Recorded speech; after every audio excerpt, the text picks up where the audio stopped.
4 থেকে 5 দিন হয়ে গেল আমার জন্য কিন্তু দেখো কতগুলো ফল আমার হাসব্যান্ড এনে রেখে দিয়েছে। যখন ফল থাকে না তখন ফল খেতে ইচ্ছে করে, কিন্তু যখন বাড়িতে থাকে না তখন আর ইচ্ছে করে না যে ওটা কেটে খাই। তো এই করে, করে কিন্তু আমার আপেলগুলো প্রায় শুকিয়ে গেছে। আর এখন আপেলের দাম হলো ৳200 কেজি। আপেলগুলো দেখে তো খুব খারাপ লাগছিল, কারণ অনেকগুলো তো দাগ, দাগও পড়ে গেছে। মানে অনেকটা দিন হয়ে গেল যেহেতু এনে রেখেছি। মানে 5 দিন হবে, 5 দিন থেকে ওইভাবে পড়ে আছে। তো তাই ভাবলাম যে আজকে একটা আপেল তাহলে কেটে খাই। মানে এর আগে একটা কেটেছিলাম, সেটা না ভেতরটা একদম খারাপ বেরিয়েছিল। তো আজকেরটা দেখলাম বেশ ভালো।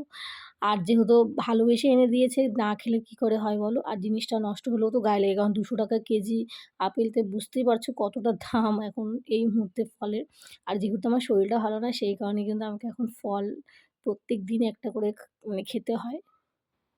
তো যাই হোক, আমি এখানে আপেলটা খেয়ে নিচ্ছি। তোমরা কারা, কারা ফল খেতে ভালোবাসো অবশ্যই কমেন্টে জানাবে। আর আমার কি হয়েছে সেটা নেক্সট ভিডিওতে